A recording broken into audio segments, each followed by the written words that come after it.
ఆమె పుట్టినందున అనేకులు సంతోషించిరి. దీని మీద మనం వర్తమానం నేర్చుకోబోతున్నాం. లోకాసు వార్త 1వ అధ్యాయము 17వ వచనం. మరియు అతడు తండ్రుల హృదయములను పిల్లల తట్టునకును అవిధేయులను నీతిమంతుల జ్ఞానము అనుసరించుటకు త్రిప్పి ఎలోహిం కొరకు ఆయత్తపడి ఉన్న ప్రజలను సిద్ధపరచుటకై ఏలియా యొక్క ఆత్మయు శక్తియు గలవాడై ఆయనకు ముందుగా వెళ్ళును గనుక నీకు సంతోషమును మహా ఆనందమును కలుగును. చాలా ఆయన నామనిస్తారు. హల్లెలూయా. తర్వాత అతడు పుట్టినందున అనేకులు సంతోషింతురనెను. చాలా ఆయన నామనిస్తారు. చూడండి, అతడు పుట్టినందున అనేకులు సంతోషింతురనెను. కాబట్టి ఇది ఏలియాను గురించి వ్రాయబడినటువంటి మాట. ఏలియా ఆత్మ కలిగినటువంటి యోహాను గురించి వ్రాయబడినటువంటి మాట. అతడు పుట్టినందున అనేకులు సంతోషింతురనెను. కానీ మనము ఏలియా వధువు సాదృశ్యంగా ఉన్నాడు కాబట్టి ఆమె పుట్టినందున అనేకులు సంతోషించిరి. ఆయన నామనిస్తారు. హల్లెలూయా, హల్లెలూయా. అనేకులు సంతోషించారు. ఏలియా వధువుకు సాదృశ్యంగా ఉన్నాడు.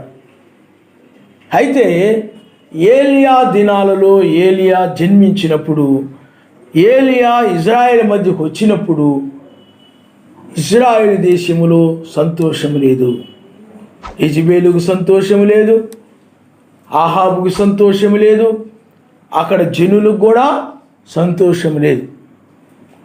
ఏలియా రాగానే ఏలియా వచ్చాడు, ఇక మనకి ధర్మశాస్త్రాన్ని గురించి బోధిస్తాడు,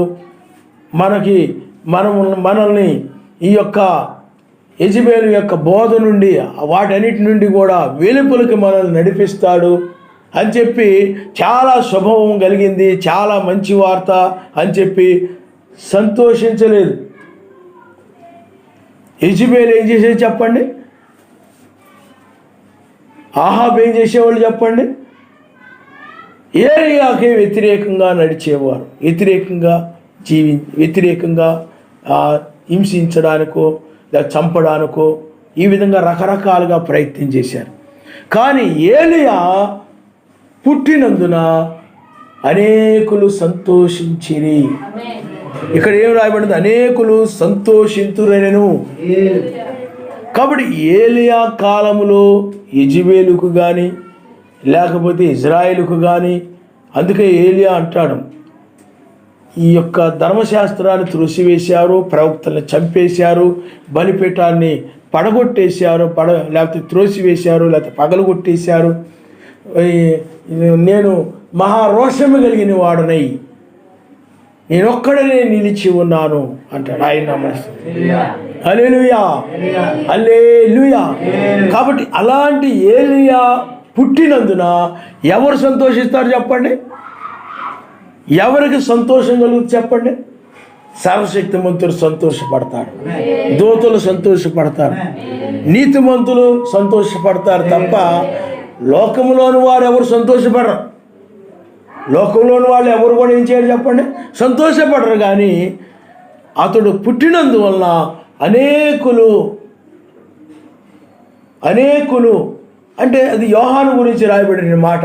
కానీ వాళ్ళు ఏలియా దినంలో చూసినట్లయితే లోకంలో అనేకులు, లేకపోతే ఆనాడు ఇజ్రాయెల్ దేశంలో నుండి అనేకులు సంతోషించలేదు. కానీ ఏలియా ఎందుకు వచ్చాడురా, ఎందుకు పుట్టాడురా, ఇతడు వలన మేము యెజెబెలు యొక్క అనగా బోధలు మేము అనుసరించలేకపోతున్నాము, లేకపోతే ఆ యొక్క ఆహాబు యొక్క చెప్పేటువంటి దాన్ని మేము చేయలేకపోతున్నాము, మేము బయలు అస్తారు దేవత ఆరాధన చేయలేకపోతున్నాము, అవి తప్పు ఇవి తప్పు, అదంతా వాక్య వ్యతిరేకమని అతడు ఆ విధంగా బోధిస్తూ మమ్మల్ని ఎంతో బాధ పెడుతున్నాడు, మాకెంతో హింస కలుగు చేస్తున్నాడు, మాకెంతో శ్రమ కలుగు చేస్తున్నాడు. అతడు ఆ వర్షము కురవకుండా ప్రార్థిస్తూ ఉన్నాడు. అతడి మూలంగానే వర్షం కురవడం లేదు, అన్నిటికీ గడ్డి ఉండడం లేదు, ఆహారం ఉండలేదు, పంటలు పండడం లేదు, ఇవన్నీ జరగడం లేదు. కాబట్టి ఏలియా ఎందుకు పుట్టాడ్రా అని ఆ రోజుల్లో అనేకులు ఇజ్రాయేలీలు బాధపడ్డారు. నీవు ఇజ్రాయెల్ని శ్రమ పెట్టేవాడు నీవే కదా అంటాడు ఆహాబు. కాబట్టి ఇక్కడ బైబిల్లో ఏలియా పుట్టినందున అనేకులు సంతోషించురు నేను, కాబట్టి సంతోషిస్తారు. కానీ ఇక్కడే మనం చూసినట్లయితే ఆ ఏలియా దినాలలో ఏమాత్రము కూడా సంతోషము లేదు. కానీ అతడు వాక్యము కోసం నిలబడినప్పుడు సర్వశక్తిమంతుడు సంతోషించాడు, దూతలు సంతోషించారు, అలాగే నీతిమంతులు సంతోషించారు. ఆయన నామమున స్తోత్రం. హల్లెలూయా, హల్లెలూయా. అలాగే అదే ఏలియా ఆత్మ ఆహాబు మీద, ఆ ఏలియా ఆత్మ ఆ యొక్క ఆహాబు కాలంలో పనిచేసి ఉండే ఆ ఆత్మ మరలా యోహాను మీదకి వచ్చింది. వ్యక్తి మారాడు కానీ ఆత్మ మారలేదు. ఆత్మ ఏం చేసింది చెప్పండి? గుడారం మార్చుకుంది. అంటే ఏలియాలో ఉన్నటువంటి ఆత్మ అది యోహానులోకి వచ్చింది. ఆ యోహానులోకి వచ్చి అక్కడ మరలా ఏలియా వలె ఆత్మ పనిచేయడం ఆరంభించింది. ఆయన నామమున స్తోత్రం. హల్లెలూయా, హల్లెలూయా. అతడు తండ్రుల హృదయమును పిల్లల తట్టుకును. పిల్లలంటే ఎవరు? అపోస్తులు. కాబట్టి అతడు తండ్రుల హృదయమును, తండ్రులంటే శాస్త్రులు, పరిసయ్యులు, ఆ యొక్క ప్రధాన యాజకులు, లేకపోతే యూదులు, వీళ్ళందరూ కూడా ఆయనకి పితరులు, తండ్రులు లాంటి వారు. ఆ తండ్రుల హృదయమును పిల్లల తట్టు తిరుగుట. ఆయన నామమున స్తోత్రం. హల్లెలూయా. కాబట్టి ఆ రోజుల్లో ఏలియా వచ్చినప్పుడు, ఆ లేఖనములు నెరవేరుతూ ఉన్నప్పుడు, ఆ యొక్క ఏర్పరచబడిన వారు ఎవరైతే ఉన్నారో, నీతిమంతులు ఎవరైతే ఉన్నారో ఆ ఏలియాను బట్టి సంతోషించాడు. మెస్సయ్య కూడా ఏలియాను బట్టి సంతోషించాడు, ఈయన ఏలియాను బట్టి ఆనందించాడు, సంతోషించాడు. కానీ పరిసయ్యులకి, సద్దూకయ్యులకు కానీ, ఏరోదుకు కానీ, ఈ మిగతా వాళ్ళందరూ కూడా ఏమి లేదు చెప్పండి? సంతోషము లేదు. ఆ లోకంలో అనగా ఆ యొక్క ఇజ్రాయెల్ దేశంలో ఉన్న వారికి కూడా లేదు. ఎందుకనంటే సర్ప సంతానమా, రాబో ఉగ్రత నుండి తప్పించుకుంటూ మీకు బుద్ధి చెప్పిన వాడు ఎవడు అని చెప్పి ఏలియా అక్కడ గద్దిస్తూ ఉన్నప్పుడు, రంకె వేస్తూ ఉన్నప్పుడు, పిల్లారా మరి ఆ ఏలియా వలే లేకపోతే ఆ యోహానులో ఉన్న ఆత్మ, ఆ స్వరం బయటకు వస్తూ ఉన్నప్పుడు ఆ యొక్క పరిసయ్యులకు, సద్దూకయ్యులకు, ప్రధాన యాజకులకు, లేకపోతే అక్కడ ఉన్న వాళ్ళందరికీ కూడా ఏలియా ఎందుకు వచ్చాడురా, ఏలియా పుట్టినందువల్ల, అనగా యోహాను పుట్టినందువల్ల, యోహాను వచ్చినందువల్ల వాళ్ళకి ఎవరు కూడా సంతోషము లేదు. కానీ అక్కడ బహుకొద్ది మంది ఉన్నారు, వారికి సంతోషం. ఎందుకంటే పాపములను ఖండించుటకు అతడు వచ్చాడు.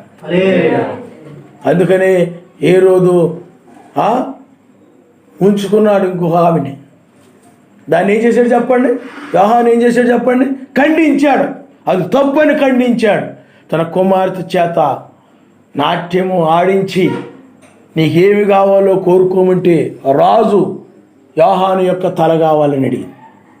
ఇంకా ఆమె మాట కాదనలేక యోహాను యొక్క తలని నరకడం జరిగింది.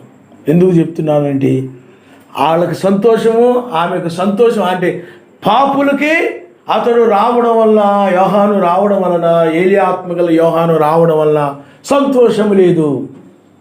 ఎవరికి సంతోషం ఉంటుంది చెప్పండి?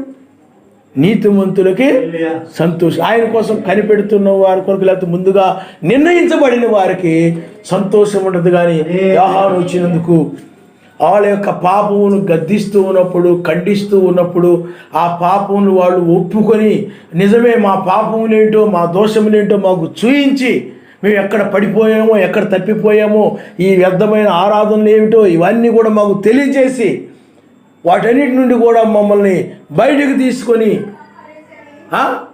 ఏమండి అంటే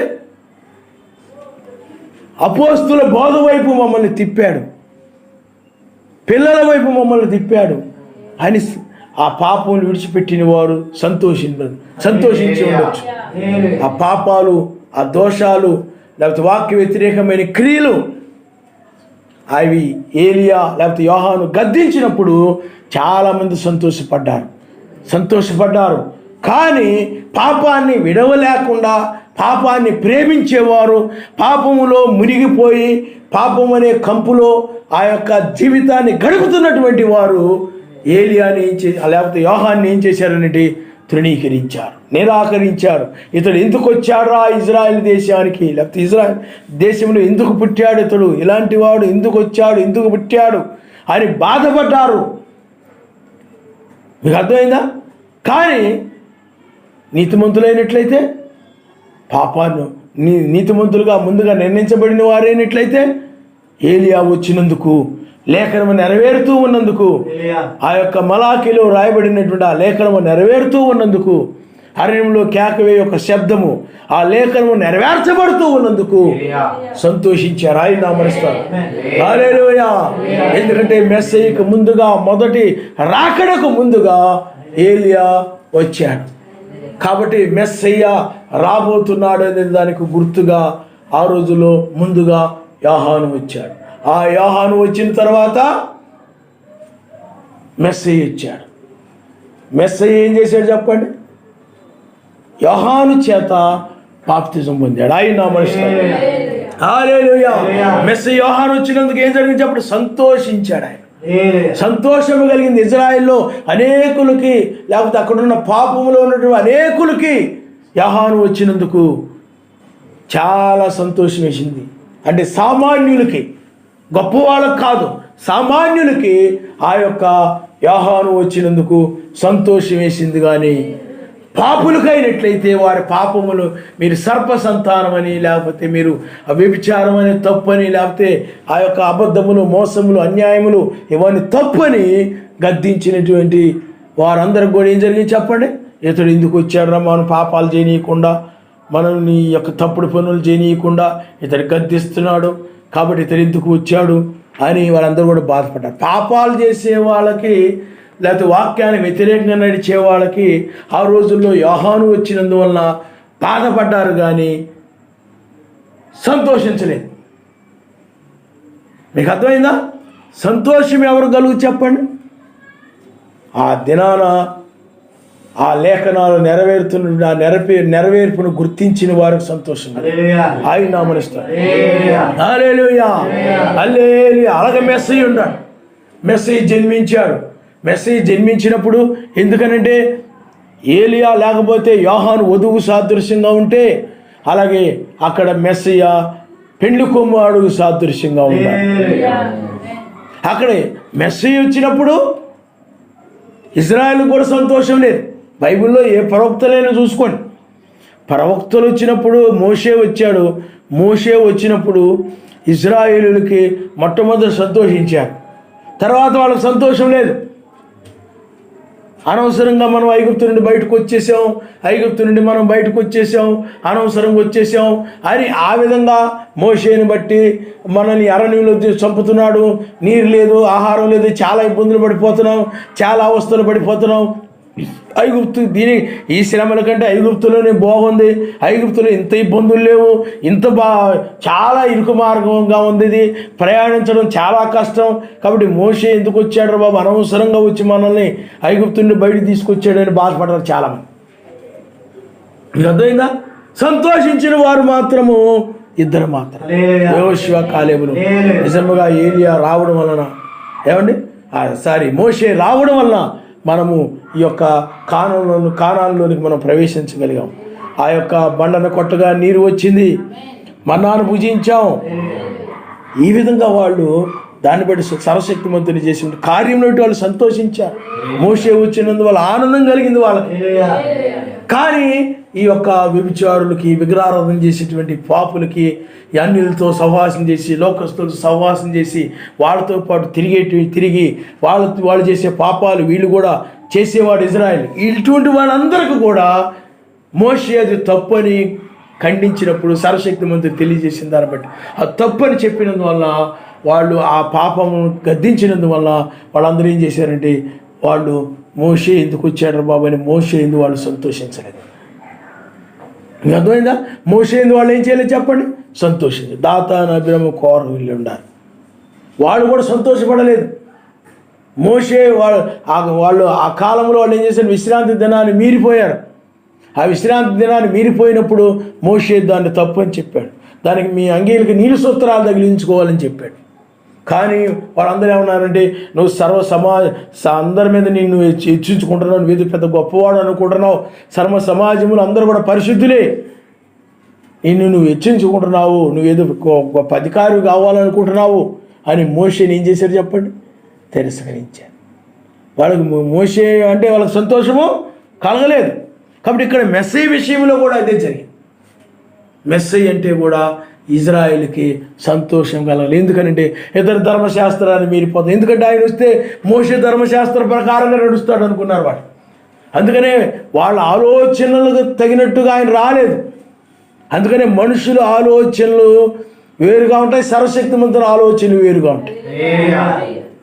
అందుకనే ఆయన వస్తాడు, ధర్మశాస్త్రాల ప్రకారం నడుస్తాడు. మేము ఏం చేస్తున్నాము, ఈ యొక్క ధర్మశాస్త్రం యొక్క ఆచారాలు, పద్ధతులు ఇవన్నీ కూడా గౌరవిస్తాడు.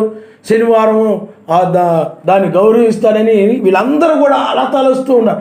ఎప్పుడు కూడా సొంత ఊహలు, సొంత తలంపులు కలిగి ఉండకూడదు. అలా ఎప్పుడైతే వాళ్ళు కలిగి ఉన్నారో ఆయన వచ్చినప్పుడు వాళ్ళ ఆలోచన ప్రకారంగా ఆయన లేడు. కాబట్టి ఈయన మెస్సయ్య కాదు.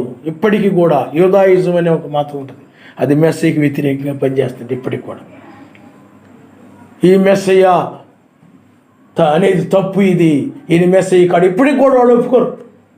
ఈయన ధర్మశాస్త్రాన్ని అనుసరించడం లేదు, అన్నీ మీరిపోయాడు, ఇతడు పాపి. మోషే ధర్మశాస్త్రం అంటే ఇతడు గౌరవం లేదు, ఇతడికి లెక్క లేదు. ఇజ్రాయేల్ మధ్యకి ఎందుకు వచ్చాడ్రా, ఇతడు ఎందుకు పుట్టాడ్రా, ఇతడు పుట్టడం వల్ల మన ధర్మశాస్త్రం అంతా దెబ్బతినిపోతూ ఉంది, ఆచారాలన్నీ దెబ్బతినిపోతూ ఉన్నాయి. ఈ అద్భుతాలు, మహత్కార్యాలు ఇవన్నీ చేయడం వల్ల ప్రజలు అందరూ ఆయన చుట్టూ తిరుగుతూ ఉన్నారు. ఆయన ఎక్కడికి వెళితే అక్కడికి వెళుతున్నారు. ఆయన ఏం చేస్తే దాన్ని చేస్తూ ఉన్నారు, ఆయన ఏం చెప్తే దాన్ని చేస్తూ ఉన్నారు. ఈ విధంగా వెళ్ళిపోతూ ఉన్నారు. ఎందుకు పుట్టాడు, ఇదంతా కూడా చాలా గందరగోళంగా ఉందని ఈయన మనల్ని చాలా శ్రమ పెడుతున్నాడు, చాలా బాధ పెడుతున్నాడు, ఇతడు ఉండకూడదు ఈ భూమి మీద అనేటువంటి అభిప్రాయం వచ్చేసింది. ఎవరికంటే ఈ పాపం చేసే వాళ్ళందరికీ, వాక్యానికి వ్యతిరేకంగా నడిచే వాళ్ళందరికీ కూడా, అనగా నిజమైనటువంటి ఆ రోజుల్లో బయలుపరచబడిన మెస్సయ్యకు వ్యతిరేకంగా నడిచేటువంటి వాళ్ళందరికీ కూడా, వాక్యానికి వ్యతిరేకంగా నడిచేటువంటి వాళ్ళందరూ కూడా, ఆ కాలానికి బయలుపరచబడినటువంటి ఆ యొక్క మెస్సయ్య యొక్క వర్తమానమునకు వ్యతిరేకంగా నడిచేటువంటి వాళ్ళందరికీ కూడా మెస్సయ్య అంటే కోపం వచ్చేసింది. ఇతడు ఉండకూడదు, మన దేశంలో ఉండకూడదు. ఇది అందుకనే ఆయన్ని దోషిగా తీసుకుని వచ్చి అక్కడ నిలవబెట్టినప్పుడు, ఈయన మీ మెస్సయ్య కదా, మీ రాజు కదండి, ఈయన మా రాజు కాదు, హేరోదే మా రాజు, ఈయన మా రాజు కాదు, ఈయన మేము మెస్సయ్యగా అంగీకరించము, ఈయన సిలువ వేయాల్సిందే అని కేకలు వేశారు. ఎందుకనంటే అతని యందు వారికి సంతోషం లేదు, అతన్ని బట్టి వాళ్ళు సంతోషించేవారుగా లేరు. కానీ ఆ రోజుల్లో ఆయన వచ్చినందువలన నీ పాపమును క్షమించబడి ఉన్నవి పరిగెత్తుకొని వెళ్ళబడినప్పుడు అలాంటి వాళ్ళకి సంతోషం. ఒక పాపాత్మురాలైన స్త్రీ వచ్చింది, ఆయన పాదముల దగ్గర పడింది, కన్నీరు గార్చి ఏడ్చింది. ఆ పాదములన్నీ కూడా కన్నీటితో తడిచిపోయాయి. అమ్మ, ఆయన అన్నాడు, విస్తారముగా నువ్వు ప్రేమించితివి గనుక నీ విస్తార పాపములు క్షమించబడ్డాయని చెప్పినప్పుడు ఆమె సంతోషించింది. ఆయన వచ్చినది సమరయ స్త్రీ ఆయన వచ్చినందు వల్ల సంతోషించాడు.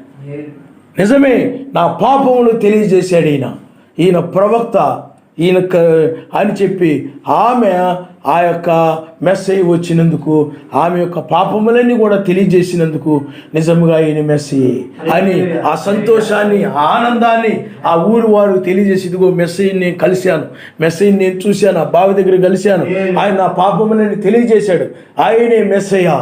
ఆ ఊరి వారందరూ కూడా సంతోషించారు. అమ్మా, నువ్వు చెప్పిన మాటను బట్టి కాకుండా ఇప్పుడు నిజముగా చూసి మేము సంతోషించాము. కానీ మిగతా వాళ్ళకి, చెడ్డ వాళ్ళందరికీ ఆయన వచ్చినందువల్ల ఏం రాలేదు చెప్పండి?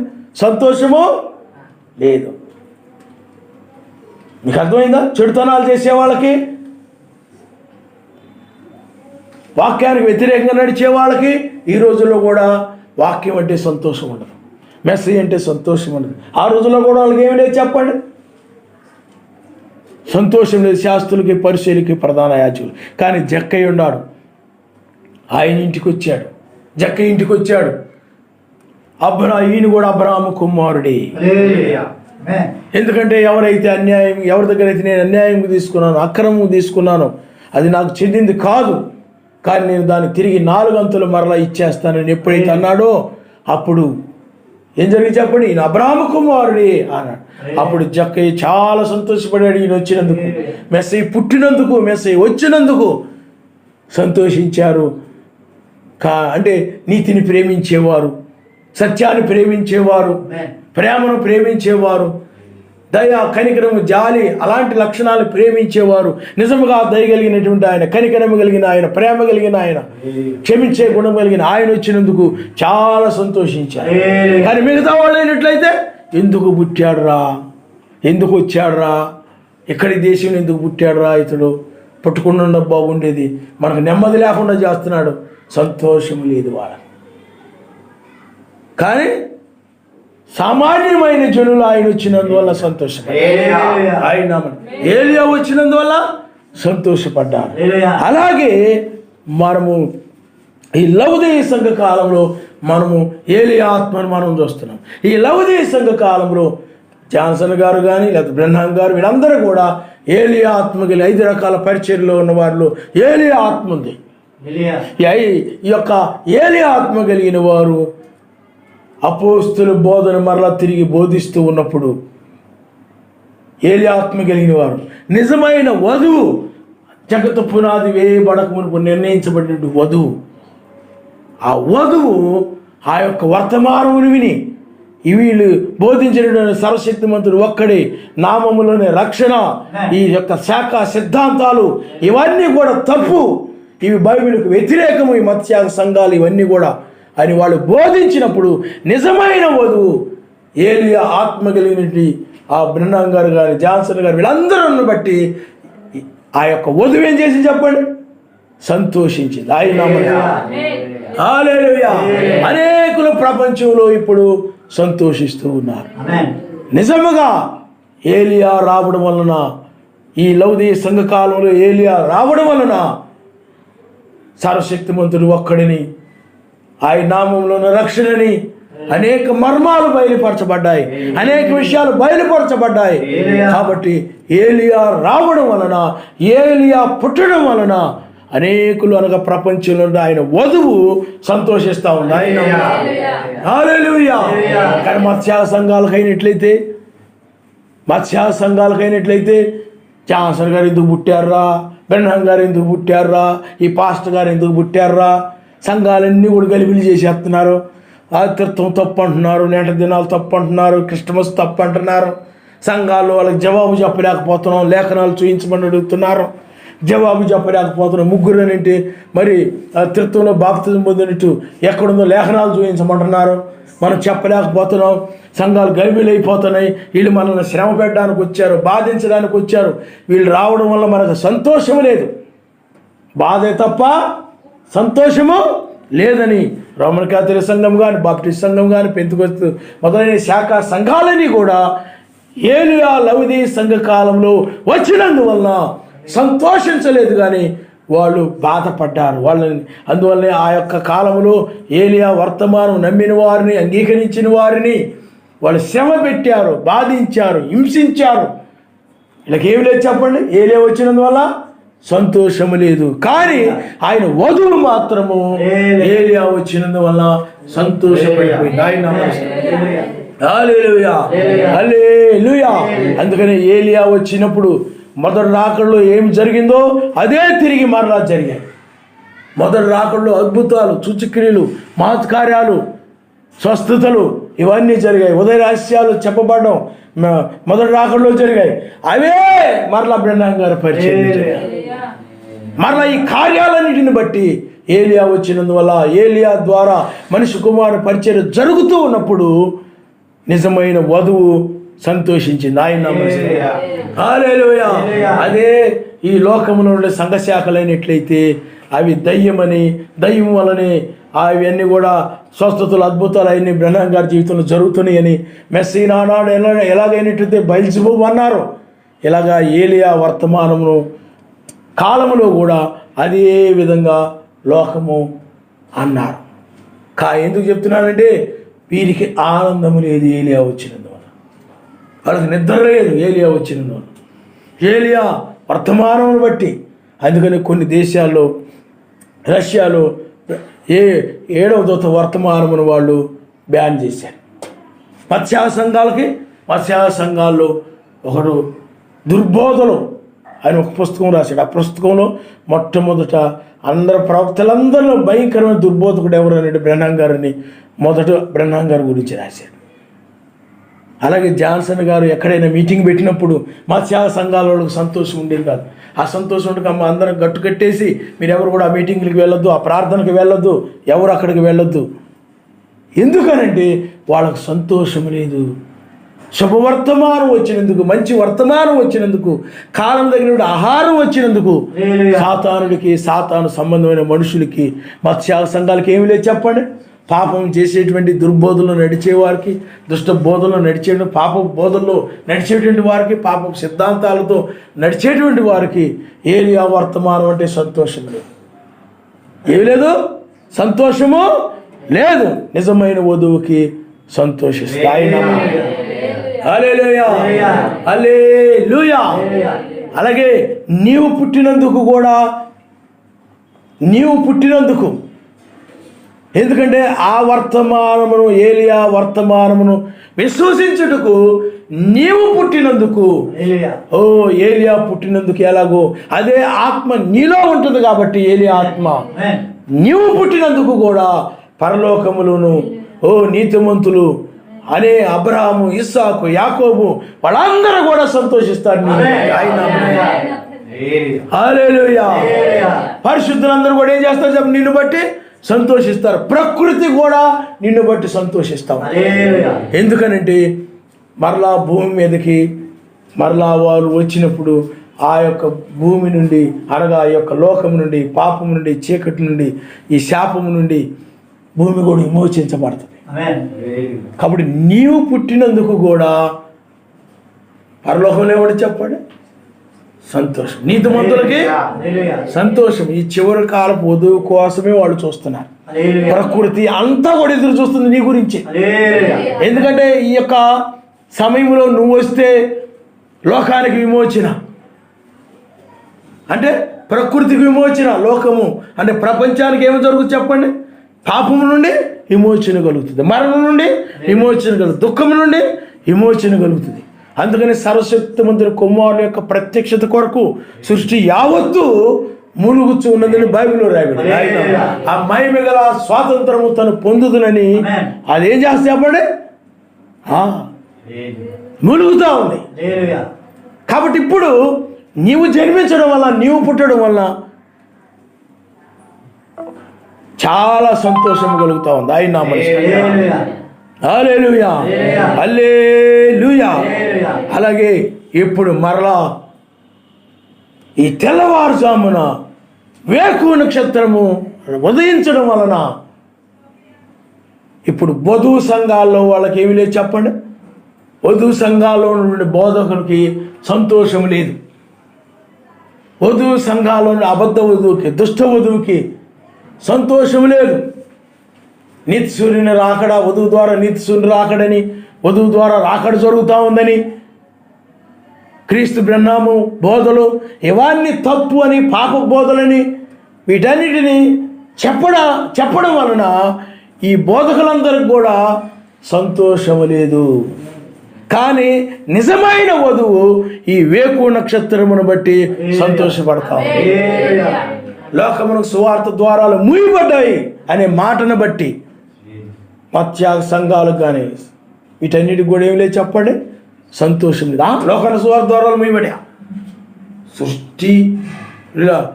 సృష్టి మొత్తం కూడా, ప్రపంచం మొత్తం కూడా సువార్త ఇంకా ప్రకటించబడలేదు. అప్పుడే లోకానికి సువార్త ద్వారాలు మూయబడ్డావేంటి? ఇంకా అనేక మంది రక్షించబడాలి, ఇంకా అనేక మంది పాపంలో ఉన్నారు, వాళ్ళందరూ కూడా మారు మనసు పొందాల్సి ఉంది.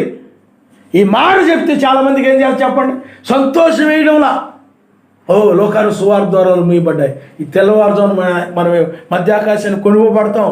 ఈ తెల్లవారుజాము బైబిల్లో అలాగే జరిగిందని చెప్తూ ఉంటే చాలామందికి సంతోషం వేయకుండా వాళ్ళకి ఎలా ఉందంటే ఇంకా చాలామంది మారాల్సి ఉంది, లేకపోతే మేము ఎలా బతుకుతాం, చాలామంది సువార్త ప్రకటించాల్సి ఉంది అని ఈ వర్తమానాన్ని బట్టి వధువు సంఘాల్లో, మత్స్య సంఘాల్లో వాళ్ళకు కూడా ఏముండదు చెప్పండి, సంతోషం ఉండదు.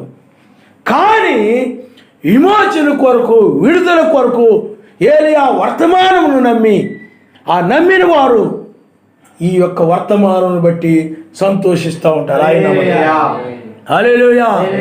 యెజబెలు బోధ తప్పు, అవి వాక్య వ్యతిరేకము, స్త్రీ అధికారం చేయకూడదు, ఉపదేశించకూడదు అని బైబిల్ చెప్తా ఉంది. ఒక స్త్రీ ద్వారా ఆయన రాకడ జరగదు, అది తప్పు. ఆయన మధ్యాకాశానికి వస్తాడు, తెల్లవారుజామున వధువు పునరుద్ధానం చెంది పైకి వెళ్ళిపోద్ది. వధువు ద్వారా నీతి సూర్యుడు రాకడ జరగదు, నీతి సూర్యుడు మధ్యాకాశానికి వస్తాడు అని అంటే ఈ యొక్క వధువు సంఘాల్లో ఉన్న బోధకులకి ఏమవుతుంది చెప్పండి, బాధపడిపోతున్నారు.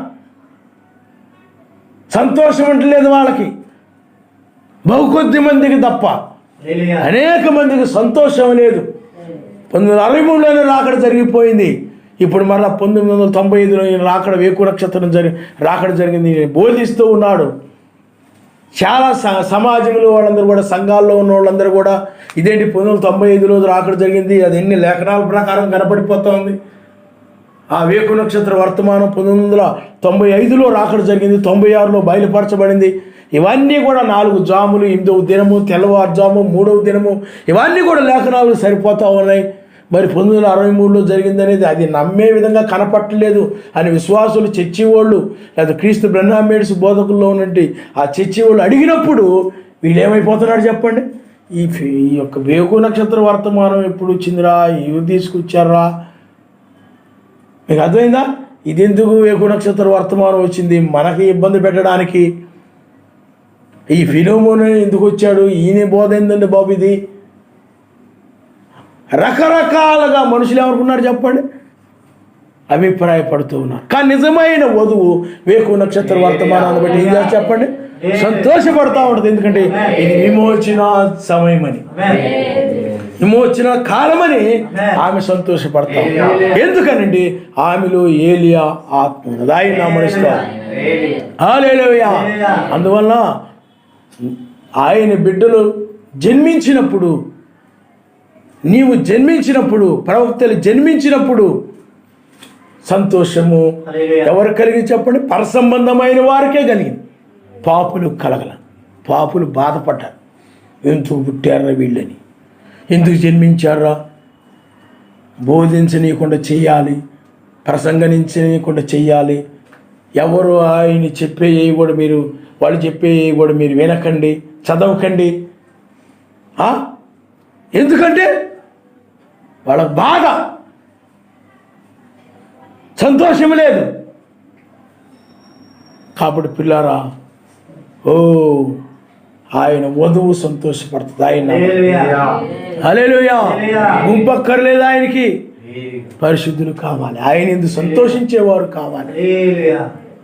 కాబట్టి ఈ తెల్లవారుజామున ఆయన వధువు సంతోషిస్తూ ఉంటుంది. ఆయన నామమున హల్లెలూయా.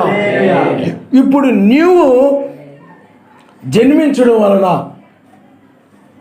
నీవు పుట్టడం వల్ల, ఇప్పుడు నీవు నామంలో బాప్తిజం పొందావు అనుకోండి, నామంలో నీటి బాప్తిజం పొందినప్పుడు పరలోక రాజ్యంలో ఏం కలిగింది చెప్పండి, సంతోషము కలిగింది. ఇప్పుడు అగ్ని బాప్తిజం పొందుతున్నప్పుడు నీవు అగ్ని అంటే ఏం చేస్తే అప్పుడు ఇంకా లోకం ఏమి నీళ్ళు లేకుండా కాల్చేస్తాయి, కనపడదు లోకం.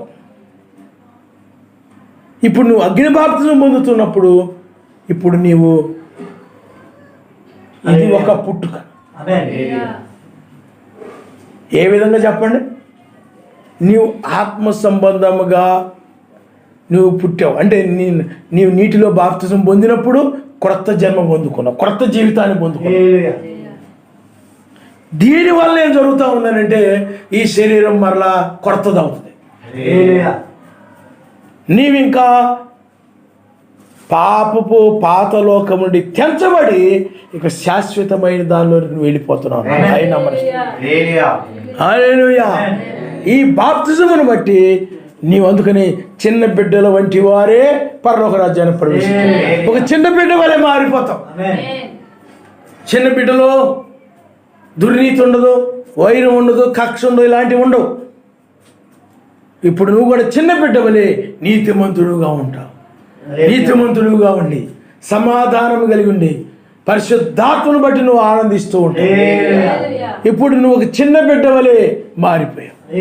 క్రొత్త జన్మ నూతనమైనటువంటిది.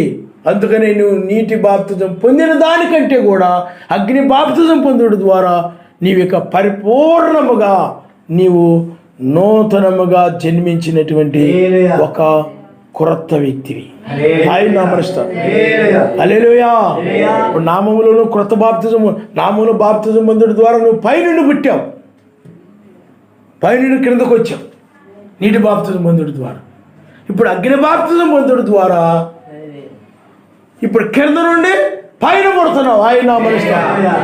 హల్లెలూయా. క్రొత్త జన్మ కింద నుండి పైకి. అప్పుడు నీవు జన్మించడం వల్ల, అగ్ని బాప్తిజం పొందడం వల్ల, నీటి బాప్తిజం పొందడం వల్ల పరలోకములో గొప్ప సంతోషము కలుగుతుంది. నీతిమంతుల్లో సంతోషము కలుగుతుంది. ప్రకృతి సంతోషిస్తూ ఉంది. అందరూ కూడా నిన్ను చూడాలనుకుంటున్నారు, నిన్ను కలుసుకోవాలనుకుంటున్నారు. మెస్స యొక్క వధువు ఎలా ఉంటుందో చూడాలని, కలుసుకోవాలని సంతోషపడిపోతూ ఉన్నారు వాళ్ళందరూ కూడా నువ్వు పుట్టినందువల్ల. కాబట్టి ఆమె పుట్టినందువల్ల అనేకులు సంతోషింతురు, లేకపోతే సంతోషించిరి. ఆయన నామన. అప్పుడు ఆ లేఖనం అలా ఉంది, ఇప్పుడు నెరవేర్చబడింది. అందువల్ల సంతోషింతురు కాదు, సంతోషించిరి. పుట్టడం వల్ల అనేకులు సంతోషిస్తున్నారు. పర్వ సంబంధమైన వారు, లోక సంబంధమైన వారు కాదు. లోక సంబంధమైన వారు కాదు నువ్వు పుట్టడం వల్ల. కానీ లోక సంబంధమైన వారికి నువ్వు పుట్టడం వల్ల నీ ఇంట్లో వాళ్ళకి, నీ బంధువులకి, నీ భర్తకి, నీ భార్యకు, నీ తల్లిదండ్రులకు, నీ పిల్లలకు ఈ ఎందుకు పుట్టాడరా, వీడెందుకు పుట్టిండ్రా, నేను ఎందుకు నా కోసమే పుట్టినట్టుంది ఈ అమ్మాయి, లేకపోతే ఈవిడ, లేకపోతే ఇతడు నా కోసమే పుట్టినట్టుంది, నాకు సంతోషమే లేదు. ఎందుకు? నువ్వు పాపంలో ఉన్నావు కాబట్టి, పాప ప్రకారం నడుస్తున్నావు కాబట్టి, లోకరీతిగా ఉన్నావు కాబట్టి, నీ భార్యని బట్టు, నీ పిల్లలను బట్టు, నీ తల్లిదండ్రులను బట్టు, లేకపోతే నీ యొక్క భర్తను బట్టి నీకు సంతోషం ఉండదు. వాళ్ళు నీతిమంతులైనప్పుడు, నీతిమంతులను బట్టి పాపికి ఏముండదు చెప్పండి? సంతోషం ఉండదు. మెస్సీని బట్టి పాపులకు సంతోషం లేదు, పాపులకి ఏముండలేదు, సంతోషం లేదు. ఎందుకంటే ఆ పాపాన్ని మనం ఖండిస్తుంటాం, ఆ పాపాన్ని తప్పు అంటుంటాం. ఆ పాపం ఇప్పుడు పంది ఉందనుకోండి, పంది అది మురికిలోకి వెళ్ళిపోతుంది, మురికి కదా అని అంటే నువ్వు మురికి నుండి బయటికి లాగేమనుకోండి, దాని కోపం వచ్చేది. అంతేగాని నా మంచి కోసం చెప్తున్నారు, ఆ మురికిలోకి వెళ్ళొద్దనే కదా. ఆ మురికి అంటే ఆ కాలంలో ఉండి, ఆ ఇంట్లో ఉండి రకరకాల చెత్త చెదారం అన్నీ కూడా వచ్చేసి ఆ కాలంలోకి వచ్చేస్తూ ఉంటాయి. కాబట్టి ఆ మురికిలోకి వెళ్ళకూడదని నన్ను ప్రేమించి అందుకే మురికిలోనికి వెళ్ళనివ్వడం లేదని పంది అనుకోదు. నాకు ఆ మురికి అంటే ఇష్టం, ఆ కాలం అంటే ఇష్టం, ఆ కాలంలో దొరికితేనే నాకు సంతోషం ఉంటుంది. కాబట్టి ఆ సంతోషాల నుండి వీళ్ళు నన్ను దూరం చేస్తున్నారు అని బాధపడుతుంటారు తప్ప బయటికి తీస్తున్నందుకు సంతోషించరు. ఆ స్వభావం అలాంటిది. పంది కూడా ఏం చేస్తే చెప్పండి? సంతోషపడదాం, బాధపడుతుంది మురికి నుండి బయటికి. ఆ స్వభావం కలిగిన వాళ్ళని కూడా పాపం నుండి బయటికి రమ్మంటే బాధపడిపోతుంటారు, దాన్ని విడిచిపెట్టమంటే బాధపడిపోతుంటారు. కానీ విడిచిపెట్టమని మంచి మాట చెప్పారా అని సంతోషపడరు. నీతిమంతులైతే ఆ వధువు అయినట్లయితే అలాంటి దాన్ని విడిచిపెట్టుటకు, అలాంటి మాట చెప్పినందుకు సంతోషపడ. తిరుత నుండి బయటకు రమ్మంటే సంతోషపడ. అది నిజమైన వధువు అంటే. అంతేగాని బాధపడేటువంటిది వధువు కాదు. టీవీలు మానేసేయి, సీరియళ్ళు మానేసేయి, మా టీవీల్లో మత్స్యాకల బోధలు మానేసేయి. ఆ బోధలు వాక్య వ్యతిరేకము అని అంటే నిజమే కదా. అపోస్తుల బోధ ఇది సత్యము, అది దుర్బోధ అని చెప్పినప్పుడు నిజమే కదా, అపోస్తుల బోధ చెప్పినందుకు చాలా సంతోషం అని సంతోషపడాలి. కానీ ఆ బోధలు దుర్బోధలు మానేమున్నందుకు మనుషులు ఏం చేస్తారు చెప్పండి? బాధపడిపోతూ ఉంటారు. కాబట్టి పిల్లారా, ఆలోచన చేయండి. పాపి ఏం చేస్తుంటాడంటే పాపా నుండి బయటికి రమ్మంటే ఆ రమ్మన్నోళ్ళని బట్టి బాధపడిపోతుంటాడు. వీళ్ళెందుకు నన్ను రమ్మన్నారా అని. మీకు అర్థమైందా? ఆ రోజున కూడా మెస్సీ ఏం చేశాడు? మెస్సీ పుట్టినందువల్ల ఒక స్త్రీ వచ్చింది, ఆ వ్యభిచారమందు పట్టబడింది. అప్పుడు ఉన్నటువంటి పరిచయులు, సద్దూకయులు, లేకపోతే అక్కడ ఉన్న వాళ్ళందరూ కూడా ఈమె వ్యభిచారమందు పట్టబడింది కాబట్టి ఇవి ఎందుకంటే ధర్మశాస్త్ర ప్రకారము రాళ్లతో కొట్టి చంపాలి. అప్పుడు ఆయన ఏమన్నాడంటే, మీలో మొట్టమొదటి ఏ పాపం లేనివాడు రాయి. అందరూ నోరు మూసుకుని లేదు, అమ్మాయికి నువ్వు పాపం చేయకుండా వెళ్ళమని. ఆవిడ ఎంతో సంతోషించింది అలాంటి ఆయన వచ్చినప్పుడు. మీకు అర్థమైందా? అలాంటి ఆయన వచ్చినందుకు సంతోషపడింది. అందుకని చాలామంది ఏం చేస్తారు, ఎదుటోళ్ళ మీద రాయేసే ముందు, ఎదుటోళ్ళ గురించి మాట్లాడే ముందు, ఎదుటోళ్ళ మీద నిందేసే ముందు మన గురించి మనం ఆలోచించుకోవాలి. నీ కన్నుల్లో ఉన్న నీ కన్నుల్లో దూలాన్ని పెట్టుకొని ఎదుటి వాళ్ళ కన్నుల్లో నువ్వు దాన్ని తీయలేవు, పాపాన్ని నువ్వు తీయలేవు. నీకు ఆ తేటగా కనపడాలంటే నువ్వు ముందు నీ కన్నులో ఉన్న దూలాన్ని నువ్వు ఏం చేయాలా? తీసేసుకోవాలి. వాళ్ళు ఆ దూలాన్ని పెట్టుకొని నేను ఏం చేస్తున్నానంటే ఆ పాపాత్మురాలంటే ఆ స్త్రీ మీద, వ్యభిచారమందు పట్టబడిన ఆ స్త్రీ మీద నేరం మోపుతూ ఉన్నారు. ఆమె సంతోషపడింది, కానీ మిగతా వాళ్ళందరూ సంతోషం ఉందా? అందరూ కూడా వెనక్కి వెళ్ళిపోయారు. కానీ ధర్మశాస్త్ర ప్రకారం ఈయన నడవలేదు, ధర్మశాస్త్ర ప్రకారం రాళ్లతో కొట్టి చంపాలి, మరి ఈయన చంపనివ్వలేదు, ధర్మశాస్త్రాన్ని ఈయన మీరిపోయాడు, రకరకాలుగా మాట్లాడారు. కానీ వాళ్ళందరూ కూడా తప్పులు ఉన్నోళ్ళే, వ్యభిచారంలో ఉన్నోళ్ళే, పాపంలో ఉన్నారు. ఆ తప్పులు వాళ్ళలో ఉన్నాయి కాబట్టి వాళ్ళు ఏం చేశారు చెప్పండి? రాయకుండా వెళ్ళిపోయారు. ఈనాడు కూడా పాపులకి నీతిమంతులు జన్మించడం అనేటువంటిది, నీతిమంతుల మాట అనేటువంటిది బాధ కలిగించే విధంగా ఉంటుంది, శ్రమ పెట్టినట్టుగా ఉంటుంది, సంతోషంగా ఉండదు. ఆ మాట లోక సంబంధం, పాపపు సంబంధం సంతోషంగా ఉంటుంది అతనికి. పాపపు పాటలు, పాపపు మాటలు, పాపపు విషయాలు, కళ్ళకి పాపపు సంబంధమైన చూడడానికి ఇవన్నీ కూడా ఆనందంగా ఉంటాయి. కానీ నీతి కలిగిన మాట్లాడేటప్పటికీ వాళ్ళకి సంతోషం ఉండదు. వాళ్ళకి ఏముండదు చెప్పండి? సంతోషము ఉండదు. వినేవాళ్ళు వేరే వాళ్ళు అయితే పంది కూడా బైబిల్ తీసుకొని ప్రసంగాలు చేస్తుంటారు. ఈనాడు మత్స్యాల సంఘాల్లో జరుగుతుంది అది. అక్కడ ఉన్న వాళ్ళందరూ తెలివి తక్కువ వాళ్ళు.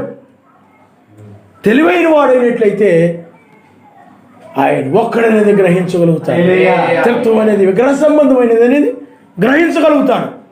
కాబట్టి ఆమె పుట్టినందువలన అనేకులు పరసంబంధమైన వారు సంతోషిస్తారు. నీకు అర్థమైందా? కానీ యెజబెలు పుట్టినందువలన పాపులకు సంతోషం ఉండొచ్చు, పాపులకి సంతోషం ఉండొచ్చు. యెజబెలు పుట్టినందువల్ల యెజబెలు బోధలు, యెజబెలు సిద్ధాంతాలు, వీటన్నిటిని బట్టి పాపులకు సంతోషం ఉండొచ్చేమో కానీ నీతిమంతులకి ఆమెను బట్టి సంతోషం లేదు. ఆమె పుట్టినందువల్ల సంతోషం లేదు. ఆ యెజబెలు అప్పుడు చచ్చిపోయినా కానీ యెజబెలు ఆత్మ మాత్రం ఇప్పుడు అనేక మంది స్త్రీల్లో పనిచేస్తాం. టీవీలో చాలామంది ప్రసంగాలు చేస్తున్నారు. యేసునామం సంఘాల్లో కూడా చాలామంది ప్రసంగాలు చేస్తున్నారు, చాలా రకరకాలుగా బోధలు చేస్తున్నారు. అధికారం చేస్తూ బోధిస్తూ ఉన్నారంటే వాళ్ళు యెజబెలు ఆత్మ ఉన్నట్లు లెక్క. అందువలన వాళ్ళు పుట్టినందువల్ల నీతిమంతులు ఏమైపోయారు చెప్పండి? సంతోషించారు, దుఃఖించారు, ఏడ్చారు నీతిమంతులు. అందుకని మెస్సయ్య యెరూషలేము వైపు తిరిగి, యెరూషలేమా యెరూషలేమా, కోడి తన పిల్లలను తన రెక్కల కిందకు చేర్చుకున్నాను తలంచిన రీతిగా అనేక మార్లు నేను తలంచి తిని కానీ మీరు రానున్న రైతుని. దావీదు కూడా ఆ యెరూషలేము వైపు చూచి ఏడుస్తూ కొండకి. మెస్సయ్య కూడా అదే చేశాడు. కాబట్టి పిల్లారా ఆలోచన చేయండి. ఎందుకంటే మెస్సయ్య ఒక అధికారం ఉపదేశించే వధువుని వివాహం చేసుకోడు. ఆయన అలాంటి స్త్రీని వివాహం చేసుకోడు. చేసుకునేవాడైతే ఏలియా దినాల్లోనే ఆయన ఒప్పుకునేవాడే. కానీ ఆయన అధికారం చేయనిది, ఉపదేశించనిది, సత్క్రియల చేత తను తాను అలంకరించుకొని నేర్చుకునే స్వభావం కలిగినటువంటి ఆమెను వివాహం చేసుకొని తీసుకెళ్తాడు. ఆయన నామనిస్తారు. హల్లెలూయా. అంతేగాని అధికారం చేసి ఉపదేశించే దాన్ని ఆయన వివాహం చేసుకోడు. అందువల్ల వధువు అంటే అది కాదు. వధువు అంటే ఆమె దీనత్వము కలిగి ఆయనకు లోబడి ఆయన యొక్క మాట ప్రకారం జీవించేటువంటిది. ఆయన నామనిస్తారు. విధేయత కలిగింది. కానీ యెజబెల్ ఆయన వివాహము చేసుకోడు. అందువల్ల ఆమె పుట్టినందువలన సర్వశక్తిమంతుడు బహుగా దుఃఖించాడు. ఇప్పుడు ఆమెను తీసుకుని వెళ్ళి అగ్నిలో పడేస్తాడు. వాళ్ళకి ఇప్పుడు బాగానే ఉంటుంది, సంతోషంగానే ఉంటుంది. కానీ రేపు ప్రమాదంలో పడిపోతారు. కానీ ఇప్పుడు ఒక విషయాన్ని గమనించాలి మీరు. నీవు పరలోక రాజ్యానికి వెళ్ళినప్పుడు సంతోషపడతారు చాలామంది నిన్ను బట్టి.